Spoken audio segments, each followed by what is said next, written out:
Welcome to GTPL news. ముందుగా headlines చూద్దాం. కాల్పుల విరమణ ఒప్పందం జరిగినా మళ్లీ దాడులకు యత్నిస్తున్న పాక్. సరిహద్దు ప్రాంతాల్లో భయాందోళనకు గురవుతున్న ప్రజలు. సిబిఎస్ఈ 10th ఇంటర్ పరీక్ష ఫలితాలు విడుదల. 10వ తరగతిలో 93.66% మంది విద్యార్థులు, ఇంటర్లో 88.39% మంది విద్యార్థుల ఉత్తీర్ణత. ఉమ్మడి నిజామాబాద్ జిల్లాలో ప్రశాంతంగా ముగిసిన పాలిసెట్ అర్హత పరీక్ష. 1 నిమిషం ఆలస్యంగా వచ్చిన విద్యార్థులను అనుమతించని అధికారులు. బోధన్ నియోజకవర్గంలో విస్తృతంగా పర్యటించిన మాజీ మంత్రి ఎమ్మెల్యే సుదర్శన్ రెడ్డి. పలు గ్రామాల్లో ఇందిరమ్మ ఇళ్ల నిర్మాణాలకు భూమి పూజ.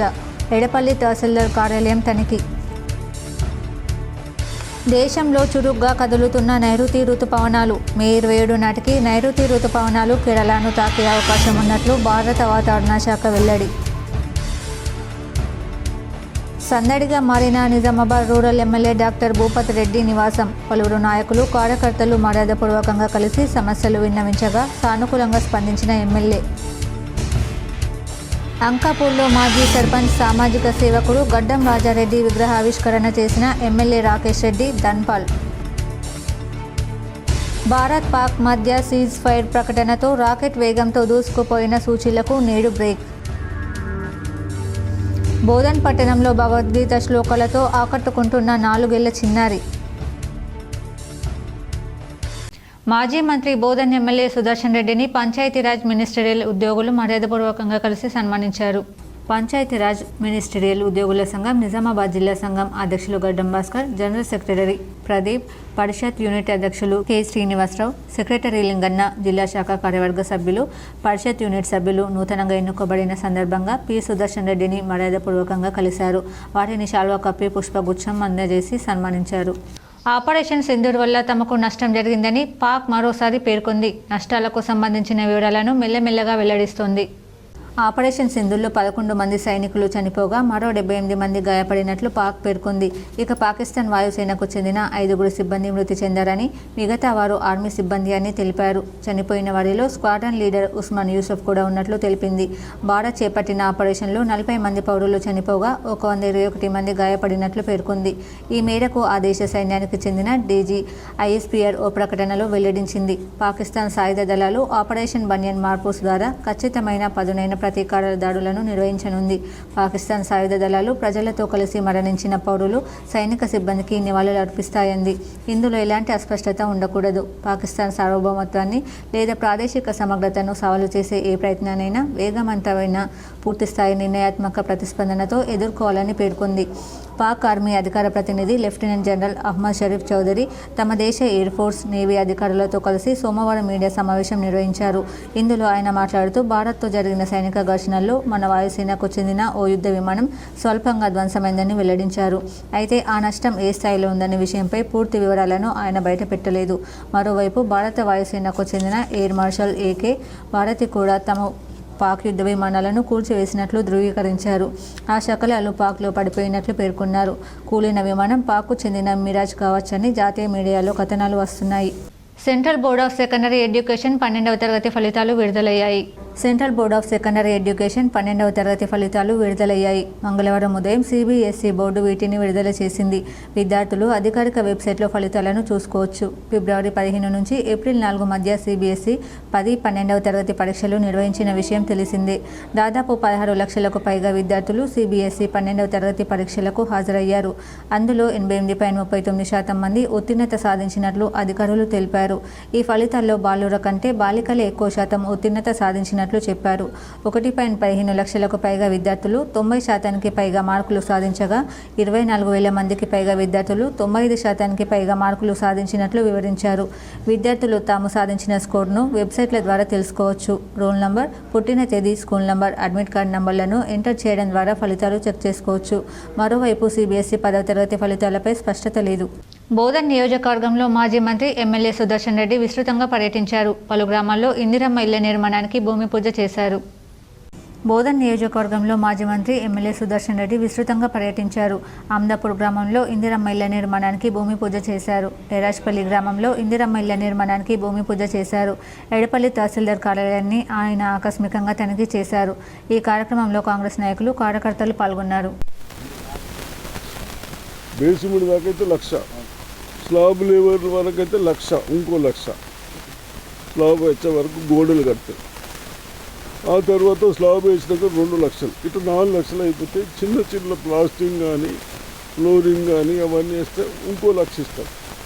ఇవి ఎంటదెంట ఇస్తాం. కాకపోతే ఎంటదెంట కట్టాలి.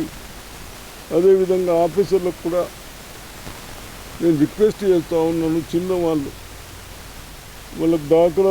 నిజామాబాద్ జిల్లాలో పాలిసెట్ ఎంట్రన్స్ ఎగ్జామ్ ప్రశాంతంగా ముగిసింది. జిల్లా వ్యాప్తంగా మంగళవారం నిర్వహించిన పాలిసెట్ 2025 ప్రశాంతంగా ముగిసింది. ఉదయం 11 గంటల నుంచి మధ్యాహ్నం 1 గంటల 30 నిమిషాల వరకు పరీక్షలు నిర్వహించారు. 6,542 మంది విద్యార్థులు నమోదు చేసుకోగా 16 కేంద్రాలు ఏర్పాటు చేశామని వెల్లడించారు. నిమిషం నిబంధన ఉందని, నిర్ణీత సమయానికి గంట ముందు కేంద్రాలకు చేరుకోవాలని సూచించారు. 1 నిమిషం ఆలస్యమైన అభ్యర్థులను అనుమతించలేదు. Hall ticket, HB pencil, rubber, sharpener, పెన్నుతో మాత్రమే రావాలని, ఎలక్ట్రానిక్ వస్తువులకు అనుమతి లేదని స్పష్టం చేశారు. సెక్షన్ 163 అమల్లో ఉంటుందని, ఎక్కువ మంది గుమిగూడొద్దని, పరిసరాల్లో జిరాక్స్ సెంటర్లు కట్టివేయాలని సిపి సాయి చైతన్య స్పష్టం చేశారు. గ్రీష్మంతో మండుతున్న దేశానికి చల్లని కబురు వచ్చేసింది. దేశానికి అత్యధికంగా వర్షపాతాన్నిచ్చే నైరుతి రుతుపవనాలు మరింత చురుగ్గా కదులుతున్నాయి. మంగళవారం మధ్యాహ్నం నాటికి అవి దక్షిణ అండమాన్ సముద్రం, నికోబార్ దీవులు, దక్షిణ బంగాళాఖాతానికి చేరినట్లు భారత వాతావరణ విభాగం వెల్లడించింది.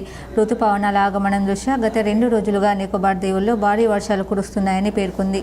రానున్న 3-4 రోజుల్లో అండమాన్ నికోబార్ దీవులంతటితో పాటు దక్షిణ అరేబియా సముద్రం, బంగాళాఖాతం మధ్య వరకు విస్తరించేందుకు వాతావరణ పరిస్థితులు అనుకూలంగా ఉన్నాయని ఐఎండీ వెల్లడించింది. మే 27 నాటికి ఈ రుతుపవనాలు కేరళను తాకే అవకాశం ఉన్నట్లు ఇప్పటికే వాతావరణ శాఖ అంచనా వేసిన సంగతి తెలిసింది. సాధారణంగా జూన్ 1 నాటికి రుతుపవనాలు పలకరిస్తుంటాయి. ఈసారి మాత్రం అంతకంటే ముందుగానే వచ్చేందుకు అవకాశాలు కనిపిస్తున్నాయి. అలా జరిగితే 2009 తర్వాత రుతుపవనాలు అంచనాల కంటే ముందుగా రావడం మళ్ళీ ఇప్పుడే అవుతుంది. ఆ ఏడాది మే 23ని నైరుతి రుతుపవనాలు కేరళను తాకాయి. ఈసారి సాధారణం కంటే ఎక్కువ వర్షపాతం నమోదయ్యే అవకాశం ఉందని వాతావరణ శాఖ తెలిపింది. మన దేశంలో 52% నికర సాగు భూమికి ఇప్పటికీ వర్షపాతమే ప్రధాన ఆధారం. దేశం మొత్తం వ్యవసాయ ఉత్పత్తిలో ఈ సాగు భూమి నుంచి ఏకంగా 40% దిగుబడి వస్తుంది. అందుకే భారత ఆహార భద్రత, ఆర్థిక స్థిరత్వంలో నైరుతి రుతుపవనాలు కీలక పాత్ర పోషిస్తాయి. దేశవ్యాప్తంగా తాగునీరు, విద్యుత్ ఉత్పత్తికి కీలకమైన జలాశయాలను తిరిగి నింపడానికి, దేశ జీడీపీ తోడ్పాటుకు ఇది ఎంతో ముఖ్యం. Rural MLA doctor Bhupat Reddy camp కార్యాలయం సందడిగా మారింది. నగరంలోని గూపన్పల్లి బైపాస్ రోడ్డులో గల rural MLA doctor Bhupat Reddy camp కార్యాలయంలో పలువురు నాయకులు, కార్యకర్తలు వచ్చి ఎమ్మెల్యే డాక్టర్ భూపత్ రెడ్డిని కలిసి నియోజకవర్గంలో పలు సమస్యలు విన్నవించారు. ఎమ్మెల్యే డాక్టర్ భూపత్ రెడ్డి సానుకూలంగా స్పందించి వాటి పరిష్కారానికి అధికారులతో మాట్లాడి పరిష్కరించారు. పలు అభివృద్ధి కార్యక్రమంలో భాగంగా లబ్ధిదారులకు కళ్యాణ లక్ష్మి దరఖాస్తులపై సంతకాలు చేశారు. నాయకులకు, కార్యకర్తలకు రానున్న స్థానిక ఎన్నికల్లో పార్టీ ప్రవేశపెడుతున్న పథకాలను ప్రజల్లోకి తీసుకెళ్లి భారీ మెజార్టీ ఇచ్చి గ్రామాల్లో అభివృద్ధి చేసుకోవాలని సూచనలు ఇచ్చారు. ఈ కార్యక్రమంలో డీసీసీ ప్రధాన కార్యదర్శి భాస్కర్ రెడ్డి, మోపల్ మండల అధ్యక్షులు సాయిరెడ్డి, జక్రన్పల్లి అధ్యక్షులు చిన్నారెడ్డి, కాంగ్రెస్ పార్టీ జిల్లా ఫిషరీస్ సంఘ అధ్యక్షుడు శ్రీనివాస్ తదితరులు పాల్గొన్నారు. అంకాపూర్ మాజీ సర్పంచ్, సామాజిక సేవకుడు రాజారెడ్డి కాంస్య విగ్రహాన్ని Armoor MLA Rakesh Reddy, Nizamabad urban MLA Dhanpal ఆవిష్కరించారు. అంకాపూర్ మాజీ సర్పంచ్ గడ్డం రాజారెడ్డి కాంస్య విగ్రహాన్ని నిజామాబాద్ అర్బన్ ఎమ్మెల్యే ధన్పాల సూర్యనారాయణ మంగళవారం అంకాపూర్లో ఆవిష్కరించారు. ఈ కార్యక్రమంలో ఆర్మూరు ఎమ్మెల్యే రాకేష్ రెడ్డి, జాతీయ పసుపు బోర్డు చైర్మన్ పల్లె గంగారెడ్డి, గ్రామాభివృద్ధి కమిటీ, గ్రామ ప్రజలు పాల్గొని ఆయన గ్రామానికి చేసిన అభివృద్ధి పనులు, సేవా కార్యక్రమాలను స్మరించుకొని నివాళులర్పించారు. భారత్, పాకిస్తాన్ల మధ్య సీజ్ ఫైర్ ప్రకటనతో సోమవారం రాకెట్ వేగంతో దూసుకుపోయిన సూచీలు మంగళవారం మాత్రం డీలపడ్డాయి. ఇన్వెస్టర్లు లాభాల స్వీకరణకు దిగడంతో భారీ నష్టాలతో ముగిశాయి. మంగళవారం ఉదయం సెన్సెక్స్ 180 పాయింట్ల స్వల్ప లాభంతో ప్రారంభమై ఇంట్రాడేలో గరిష్టంగా 143 పాయింట్లు లాభపడింది. ఆ తర్వాత ఇన్వెస్టర్లు లాభాల స్వీకరణకు మొగ్గు చూపడంతో ఇంట్రాడే గరిష్టాల నుంచి 1529 పాయింట్లు నష్టపోయింది. నిఫ్టీ 60 పాయింట్ల నష్టంతో ప్రారంభమై ఇంట్రాడేలో గరిష్టంగా 49 పాయింట్లు లాభపడింది. అక్కడి నుంచి 426 పాయింట్లు క్షీణించింది. చివరికి సెన్సెక్స్ 1281 పాయింట్ల నష్టంతో 81,140 వద్ద, నిఫ్టీ 346 పాయింట్ల నష్టంతో 24,578 వద్ద స్థిరపడ్డాయి. భారత్ పాక్ల మధ్య ఉద్రిక్తతలు కొనసాగుతుండడం, యుఎస్ చైనాల మధ్య సుంకాల తగ్గింపునకు కుదిరిన ఒప్పందం భారత్కు ప్రతికూలంగా మారనుండడం, అమెరికా నుంచి దిగుమతి చేసుకునే స్టీల్, అల్యూమినియం ఉత్పత్తులపై ప్రతీకార సుంకాలు పెంచాలని భారత్ నిర్ణయించడం, గత ట్రేడింగ్ సెషన్లో భారీ లాభాలు వచ్చినందుకు ఇన్వెస్టర్లు లాభాల స్వీకరణకు మొగ్గు చూపడంతో ప్రధాన సూచీలు పతనమయ్యాయి.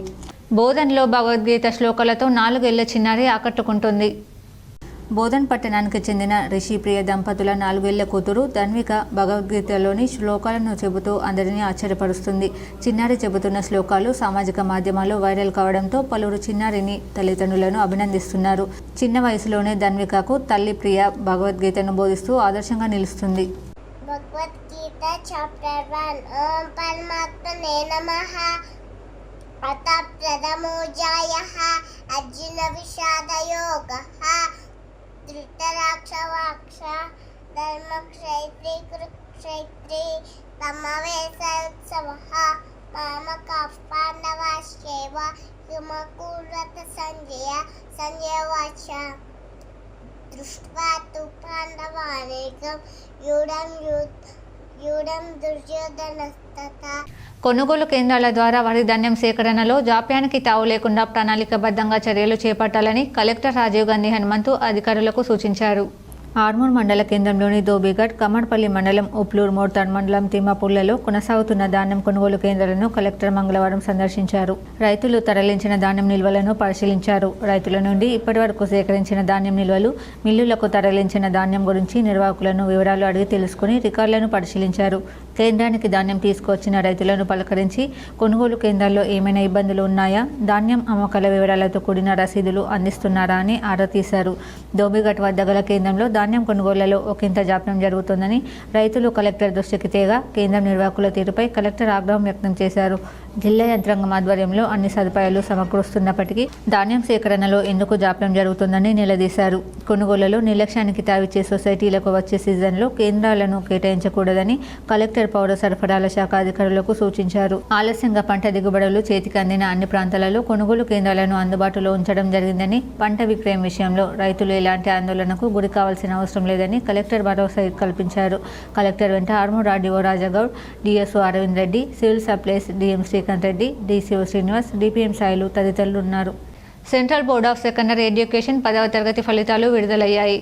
Central board of secondary education 10వ తరగతి ఫలితాలు విడుదలయ్యాయి. మంగళవారం మధ్యాహ్నం తర్వాత సిబిఎస్ఈ బోర్డు వీటిని విడుదల చేసింది. ఫిబ్రవరి 15 నుంచి ఏప్రిల్ 4 మధ్య సిబిఎస్ఈ 10, 12వ తరగతి పరీక్షలు నిర్వహించిన విషయం తెలిసిందే. 23,71,939 మంది విద్యార్థులు సిబిఎస్ఈ 10 పరీక్షలకు హాజరయ్యారు.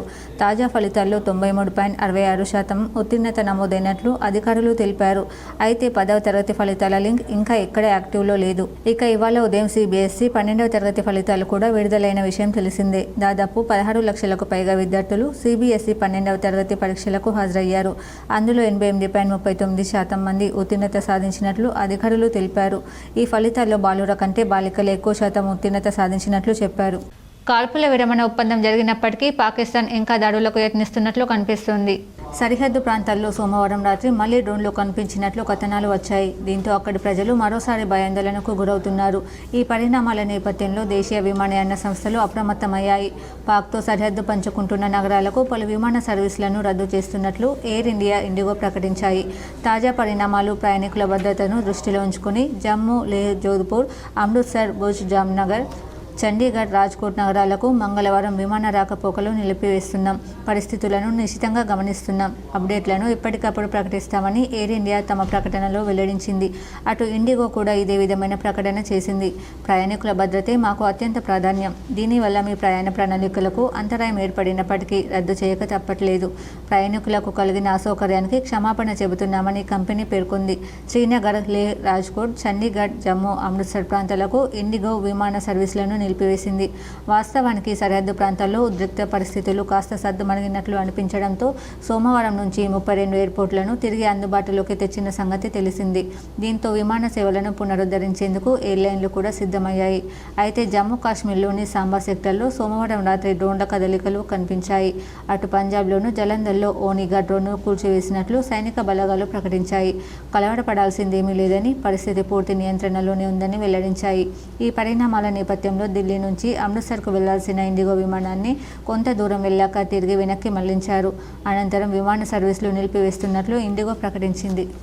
నిజామాబాద్ అర్బన్ ఎమ్మెల్యే ధన్పాల్ సూర్యనారాయణ గుప్తాను నేషనల్ హ్యూమన్ రైట్స్ పెద్దలు మర్యాదపూర్వకంగా కలిసి జన్మదిన శుభాకాంక్షలు తెలిపారు. నిజామాబాద్ అర్బన్ ఎమ్మెల్యే ధన్పాల్ సూర్యనారాయణ గుప్తా జన్మదినం సందర్భంగా నేషనల్ హ్యూమన్ రైట్స్ పెద్దలు మర్యాదపూర్వకంగా కలిసి జన్మదిన శుభాకాంక్షలు తెలిపారు. ఈ కార్యక్రమంలో రాష్ట్ర national human rights additional secretary villa Saibaba, రాష్ట్ర కార్యదర్శి ఆర్ భాస్కర్ రాజు, రాజగుప్తలింగం, మాజీ సర్పంచ్ ఆకుల శ్రీనివాస్ ఇతర సభ్యులు పాల్గొన్నారు. వేల్పూర్ మండలం పడగల్ గ్రామంలో భీమన్న ఆలయం వద్ద ఈ రోజు తెల్లవారుజామున భీమన్న కళ్యాణ మహోత్సవాన్ని ఘనంగా నిర్వహించారు. పడగల్ గ్రామంలో నాయకపు సంఘం నుండి నేరేడికొండ డప్పు వాయిద్యాలతో వచ్చి భీమన్న ఇడమైక దంపతులకు అభిషేకం, పూజా కార్యక్రమాలు నిర్వహించి కళ్యాణోత్సవం నిర్వహించారు. సంఘం అధ్యక్షులు మాట్లాడుతూ ప్రతి సంవత్సరం మాఘ పౌర్ణమి రోజు రాత్రికి కళ్యాణోత్సవం నిర్వహిస్తామని తెలియజేశారు. ఈ కార్యక్రమంలో నాయకపు సంఘ అధ్యక్షులు ఎరముత్తన్న, ఎర గంగమల్లయ్య, ఎర చిన్నమల్లయ్య తదితరులు పాల్గొన్నారు.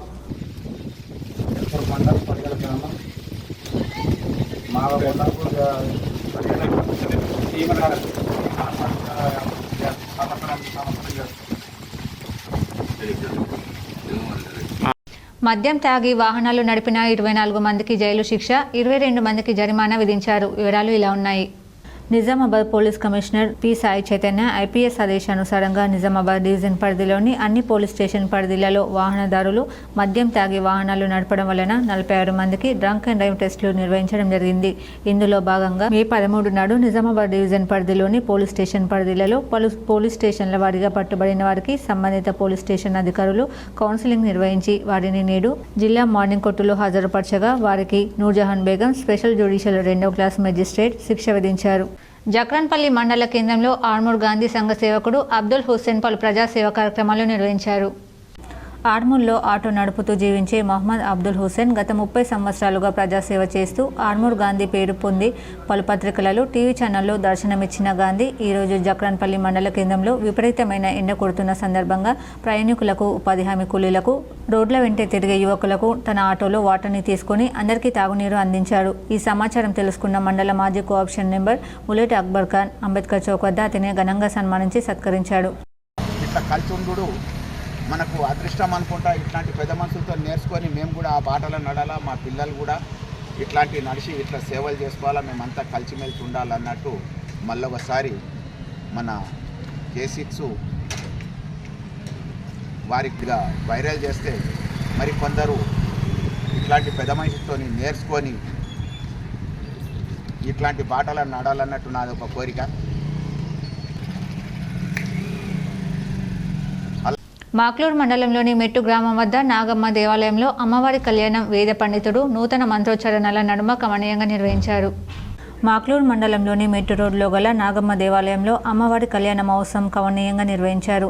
మంగళవారం ఉదయం వేద పండితుడు నూతన ఆధ్వర్యంలో పంచామృతాభిషేకం, అలంకరణ, అమ్మవారి ఎదుర్కోలు కళ్యాణం, హోమం, పూర్ణాహుతి నైవేద్యం భక్తి శ్రద్ధలతో నిర్వహించారు. ఈ కార్యక్రమంలో కంఠంనేని లావణ్య, వరప్రసాద్, చింతలలత పెద్ద ఎత్తున భక్తులు హాజరయ్యారు. భగవద్భక్తులందరూ కూడా నమస్కారములు. ఈ రోజున మెట్టు శివారులో ఉన్నటువంటి నాగదేవాలయం లోపల స్వామి అమ్మవార్ల యొక్క తిరుకళ్యాణ మహోత్సవము జరగనుంది. ఈ రోజున ప్రతి ఏటా వైశాఖ శుక్లపక్షమి పాడ్యం 13వ తారీఖు రోజున చక్క అమ్మవార్ల కళ్యాణము నిర్వర్తిస్తూ ఉన్నారు. మరి ఇక్కడ ఎప్పుడు కూడా ప్రతి ఒక్క భక్తులు కూడా ఈ నెల 20న దేశవ్యాప్త సార్వత్రిక సమ్మెను జయప్రదం చేయాలని టీయూసీఏ రాష్ట్ర ప్రధాన కార్యదర్శి ఎం సుధాకర్ పిలుపునిచ్చారు. ప్రగతిశీల KGBV non teaching workers association ఆధ్వర్యంలో డీఈఓ కార్యాలయంలో ఏడీ నాగజ్యోతికి ఈ నెల 20న దేశవ్యాప్తంగా జరిగే సార్వత్రిక సమ్మె నోటీసును అందజేశారు.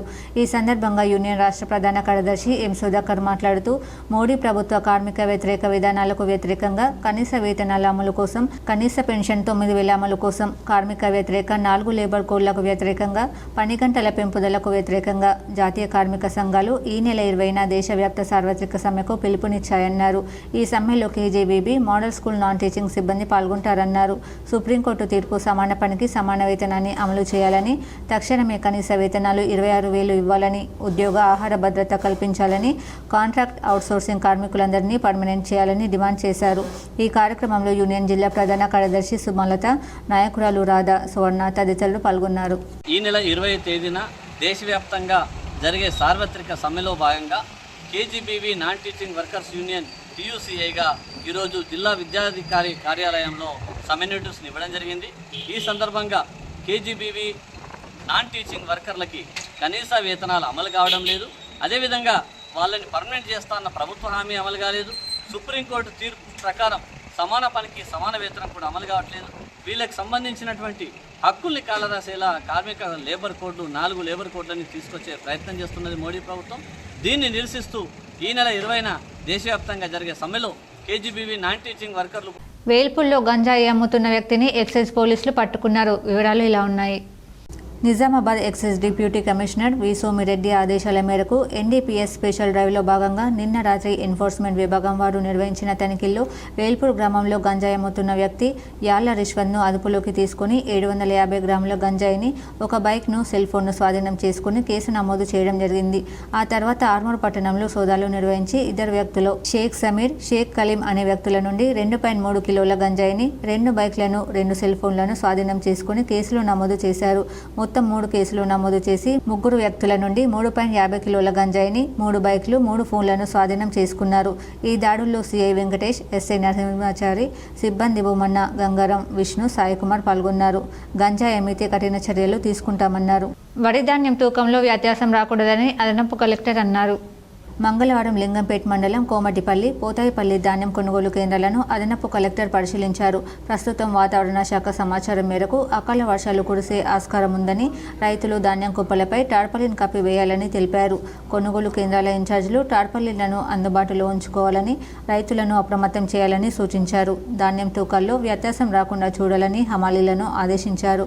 ఈ కార్యక్రమంలో ఆయా కేంద్రాల ఇన్ఛార్జీలు, రైతులు పాల్గొన్నారు. రాష్ట్రంలో సైనిక్ స్కూల్ ఏర్పాటు చేసే వరకు ఏపీలో తెలంగాణ పిల్లలకు స్థానికత్వం కల్పించాలని మంత్రి పొన్నం ప్రభాకర్ డిమాండ్ చేశారు.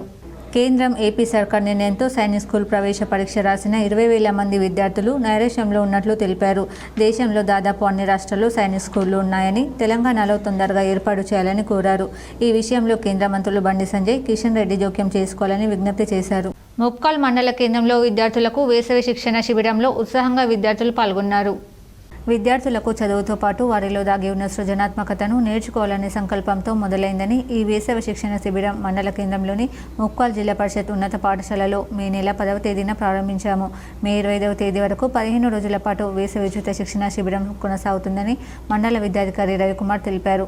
అనంతరం విద్యాధికారి మాట్లాడుతూ వేసవి శిక్షణ శిబిరంలో విద్యార్థులకు computer, drawing, yoga, spoken English, వ్యక్తిత్వ వికాసం తదితర అంశాల్లో విద్యార్థులకు అర్థమయ్యే విధంగా తరగతులను నిర్వహిస్తున్నారు.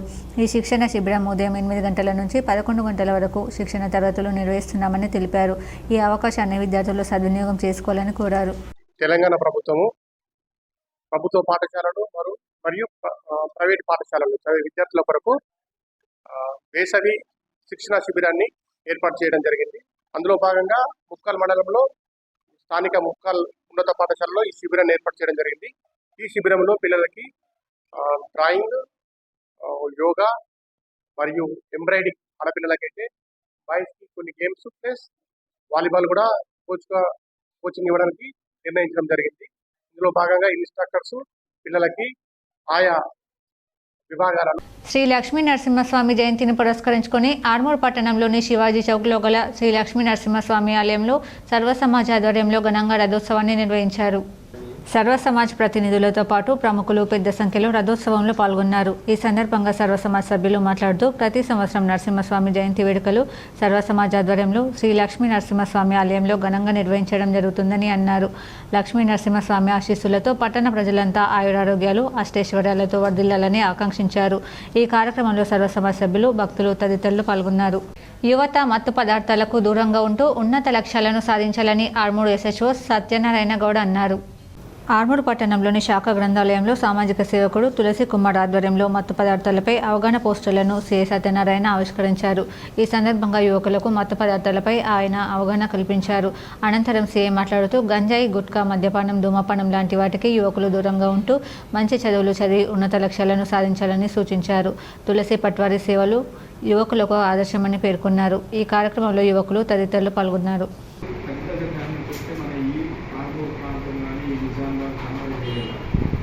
ఎస్పెషల్లీ మన వ్యవసాయ తల్లిదండ్రులు ఏంటంటే అడవిగా సాహసికంగా వచ్చిన పనులు లేదు. అది మన అంటే ఎక్కువ తెల్లగల్లో అది దాని కారణం వల్ల ఆలోచన శక్తిని కోల్పోతాడు. అక్కడ ఏం చేస్తుంటారు ఆ టైంకి రావడం, షూటింగ్ రావడం, పిచ్చి చేయడం, హెల్త్ అనేది ఒక కంట్రోల్లో ఉండదు. దానికి ఎడిక్ట్ అయిపోతాడు. ఈ తల్లిదండ్రులు కూడా ఆర్మూర్ పట్టణంలో పద్మశాలి సంఘం ఆధ్వర్యంలో ముంబై నగరానికి చెందిన ప్రముఖ సింగర్ జాహ్నవిని ఘనంగా సన్మానించి అభినందించారు. ఈ సందర్భంగా సంఘ సభ్యులు మాట్లాడుతూ పద్మశాలి ముద్దు బిడ్డ జాహ్నవి యూట్యూబ్ ఛానల్ ద్వారా టాప్ సింగర్గా ఎదగడం గర్వకారణమని, యూట్యూబ్ ఛానల్ను అమ్మ పాటతో అరంగేట్రం చేసి 9 మిలియన్ లైక్లతో అగ్రస్థానంలో నిలిచిన యువకురాలని కొనియాడారు. నేటి యువతకు ఆమె ఎంతో ఆదర్శమని అన్నారు. ఈ కార్యక్రమంలో పద్మశాలి సంఘం సభ్యులు తదితరులు పాల్గొన్నారు. వాళ్ళ సొంత గ్రామం అంటే ఇంత మార్పుల పల్లె నుంచి చాలా సెంట్రల్ లెవెల్ అంటే ఇండియా లెవెల్లో మన పద్మశాలి ఐక్యత అంటే యూట్యూబ్ ఏ స్థాయిలో ఏ ర్యాంకులో అంటే ఏ హోదాలో ఉన్న సత్తా చాటుతారు అని చెప్పి నిరూపిస్తుంది. ఆ బిడ్డకు మన పద్మశాలి అందరూ మార్కండేయుడి పద్మశాలి జిల్లా ఉదరులందరికీ ఆశీస్సులు ఉన్నానని ఈ సందర్భంగా నేను భగవంతుని ప్రార్థిస్తున్నాను.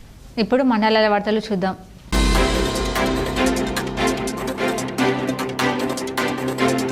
జిల్లా వైద్య ఆరోగ్య శాఖ అధికారి డాక్టర్ వెంకటరమణ, POMCH డాక్టర్ సనజ వీరియాతో కలిసి పట్టణ ఆరోగ్య కేంద్రం హౌసింగ్ బోర్డు కాలనీలో మంగళవారం జరుగుతున్న ఆరోగ్య మహిళా హెల్త్ క్యాంప్ పరిశీలించి అక్కడి వచ్చిన మహిళలకు వారికి అందుతున్న వైద్య సేవలు, సదుపాయాల గురించి అడిగి తెలుసుకున్నారు. ఆరోగ్య కేంద్రం హాజరు పట్టిక, రికార్డులను తనిఖీ చేసి ఫార్మసీ స్టోర్లో మందుల నిల్వలను, పేషెంట్లకు పంపిణీ చేస్తున్న మందులను పరిశీలించడం జరిగింది. NCD క్లినిక్లోని అధిక రక్తపోటు, డయాబెటీస్ రోగులను పరీక్షిస్తున్న విధానాన్ని, వివరాలను తెలుసుకుని వారికి పంపిణీ చేసిన మందుల వివరాల నమోదు రికార్డులను పరిశీలించారు.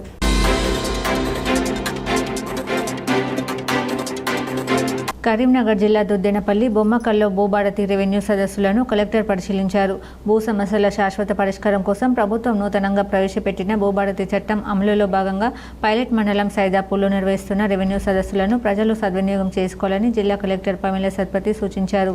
భూభారతి పైలట్ ప్రాజెక్ట్ రెవెన్యూ సదస్సులలో భాగంగా సైదాపూర్ మండలం దుద్దేనపల్లి గ్రామ పంచాయతీ భవనంలో బొమ్మకల్ జిల్లా పరిషత్ ఉన్నత పాఠశాలలో మంగళవారం నిర్వహించిన రెవెన్యూ సదస్సులకు కలెక్టర్ హాజరయ్యారు. రైతులు ప్రజలతో ముఖాముఖి మాట్లాడి వారి సమస్యల గురించి అడిగి తెలుసుకున్నారు. భూభారతి చట్టంపై రైతుల సందేహాలను నివృత్తి చేశారు.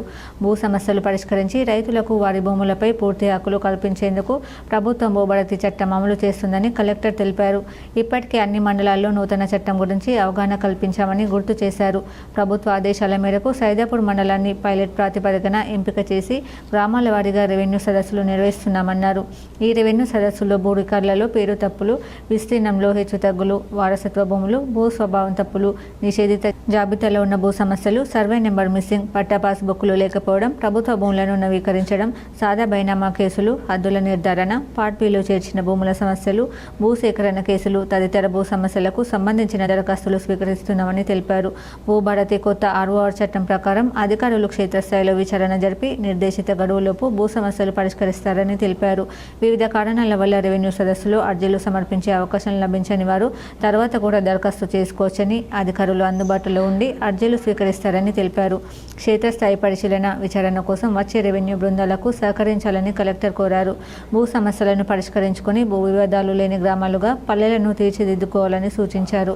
పైలట్ ప్రాజెక్టు కింద అమలు చేస్తున్న రెవెన్యూ సదస్సులను మండలంలోని అన్ని గ్రామాల రైతులు, ప్రజలు సద్వినియోగం చేసుకోవాలని సూచించారు. సైదాపూర్లోని రెవెన్యూ గ్రామాలలో ఈ నెల 20వ తేదీ వరకు సదస్సులు పూర్తయ్యాక ప్రభుత్వ ఆదేశాల మేరకు జిల్లాలోని మిగతా అన్ని మండలాలలో రెవెన్యూ గ్రామాల వారీగా సదస్సులు నిర్వహిస్తామని అన్నారు. సదస్సులో వచ్చిన దరఖాస్తులను వెంటనే పరిశీలిస్తూ సత్వర పరిష్కారానికి అనువుగా ఉన్న వాటిని వేరుగా నమోదు చేసి రెవెన్యూ సదస్సులో ముగిసేలోగా పరిష్కరించాలని అధికారులను ఆదేశించారు. మీ సేవ ఆన్లైన్లో నమోదు చేయాల్సిన అవసరం ఉంటే రైతులకు సహకరించి నమోదయ్యేట్టుగా చూడాలని తెలిపారు. సదస్సులో హుజరాబాద్ ఆర్డీఓ రమేష్ బాబు, తహసీల్దార్లు కనకయ్య, శ్రీనివాస్, రెవెన్యూ అధికారులు, సిబ్బంది పాల్గొన్నారు.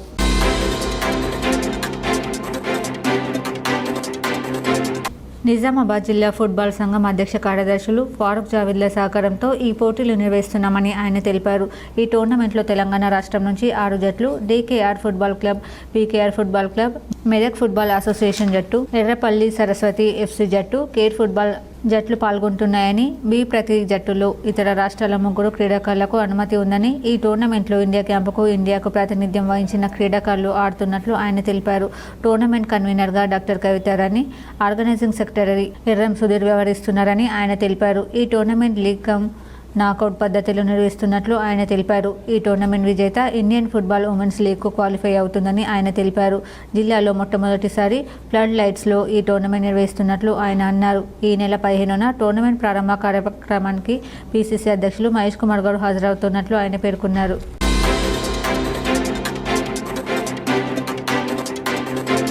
వేల్పూర్ మండల కాంగ్రెస్ పార్టీ ఆధ్వర్యంలో మీడియా సమావేశం నిర్వహించారు. ఈ సందర్భంగా మార్కెట్ కమిటీ వైస్ చైర్మన్, మండల కాంగ్రెస్ పార్టీ అధ్యక్షులు గడ్డం నర్సారెడ్డి మాట్లాడుతూ బాల్కోట నియోజకవర్గం ప్రశాంత్ రెడ్డి అర్థం లేని ఆరోపణలు చేస్తూ కాంగ్రెస్ పార్టీ మీద, కాంగ్రెస్ ప్రభుత్వం మీద బద్నాం చేసే ప్రయత్నం చేస్తూ ఉన్నారు. బాల్కొండ నియోజకవర్గంలో కానీ, వేల్పూర్ మండలంలో ప్రతి గ్రామంలో గ్రామ సెక్రటరీ, స్పెషల్ ఆఫీసర్, గ్రామంలోని పేదలు, అత్యంత పేదరికంలో ఉన్నటువంటి ఇల్లు లేని నిరుపేదలను గుర్తించడానికి గతంలోని గ్రామ సభలు నిర్వహించడం, ఆ గ్రామ సభలలో చాలామంది మాకు ఇండ్లు కావాలని చెప్పి వాళ్ళ ఆ వినతి పత్రాలను పరిశీలిస్తే అర్హత కలిగిన నిరుపేదలను గుర్తించి కలెక్టర్కి పంపారు. ప్రశాంత్ రెడ్డి గారు మన పత్రికా సమావేశంలో నిజామాబాద్లో మాట్లాడుతూ ఇంద్రమ్మ ఇళ్లలో కాంగ్రెస్ పార్టీ అవినీతి చేస్తుంది, కాంగ్రెస్ కార్యకర్తలు ఇళ్లలో ఊపుండి ఎంక్వైరీ చేస్తుండ్రు అని చెప్తున్నారు. మేము ప్రశాంత్ రెడ్డి గారికి ఒకటే సూటిగా ప్రశ్నిస్తున్నాం. గతంలో మీరు డబుల్ బెడ్రూమ్ల పేరుతో మీ కార్యకర్తలు, మీ షాడో ఎమ్మెల్యే, మీ తమ్ముడు ఎంత వసూలు చేసిండో అది బహిరంగ రహస్యం. దాన్ని నిరూపించడానికి మేము సిద్ధంగా ఉన్నాం. కాంగ్రెస్ పార్టీ నాయకులు కానీ, కార్యకర్తలు కానీ అవినీతి చేసినట్టుంటే మీరు నిరూపించండి. దానికి మేము మా పార్టీ తరఫున నేను దాన్ని స్వీకరిస్తున్నాను. నా పదవికి రాజీనామా చేయడానికి కూడా సిద్ధం. వార్తలు ముగించే ముందు హెడ్లైన్స్ మరోసారి. కాల్పుల విరమణ ఒప్పందం జరిగినా మళ్లీ దాడులకు యత్నిస్తున్న పాక్, సరిహద్దు ప్రాంతాల్లో భయాందోళనకు గురవుతున్న ప్రజలు. సిబిఎస్ఈ 10th ఇంటర్ పరీక్ష ఫలితాలు విడుదల. 10వ తరగతిలో 93.66% మంది విద్యార్థులు, ఇంటర్లో 88.39% మంది విద్యార్థుల ఉత్తీర్ణత. ఉమ్మడి నిజామాబాద్ జిల్లాలో ప్రశాంతంగా ముగిసిన పాలిసెట్ అర్హత పరీక్ష. 1 నిమిషం ఆలస్యంగా వచ్చిన విద్యార్థులను అనుమతించని అధికారులు. బోధన్ నియోజకవర్గంలో విస్తృతంగా పర్యటించిన మాజీ మంత్రి ఎమ్మెల్యే సుదర్శన్ రెడ్డి. పలు గ్రామాల్లో ఇందిరమ్మ ఇళ్ల నిర్మాణాలకు భూమి పూజ. ఎడపల్లి తహసీల్దార్ కార్యాలయం తనిఖీ. దేశంలో చురుగ్గా కదులుతున్న నైరుతి రుతుపవనాలు. మే 27 నాటికి నైరుతి రుతుపవనాలు కేరళను తాకే అవకాశం ఉన్నట్లు భారత వాతావరణ శాఖ వెల్లడి. సందడిగా మారిన Nizamabad rural MLA doctor Bhupat Reddy నివాసం. పలువురు నాయకులు, కార్యకర్తలు మర్యాదపూర్వకంగా కలిసి సమస్యలు విన్నవించగా సానుకూలంగా స్పందించిన ఎమ్మెల్యే. అంకాపూర్లో మాజీ సర్పంచ్, సామాజిక సేవకుడు గడ్డం రాజారెడ్డి విగ్రహ ఆవిష్కరణ చేసిన ఎమ్మెల్యే రాకేష్ రెడ్డి ధన్పాల్. భారత్ పాక్ మధ్య సీజ్ ఫైర్ ప్రకటనతో రాకెట్ వేగంతో దూసుకుపోయిన సూచీలకు నేడు బ్రేక్. బోధన్ పట్టణంలో భగవద్గీత శ్లోకాలతో ఆకట్టుకుంటున్న 4 ఏళ్ల చిన్నారి. ఈ వార్తలు ఇంతటితో సమాప్తం. తిరిగి ప్రసారమయ్యే వార్తల్లో మళ్ళీ కలుద్దాం. అంతవరకు చూస్తూనే ఉండండి మీ GTPL న్యూస్.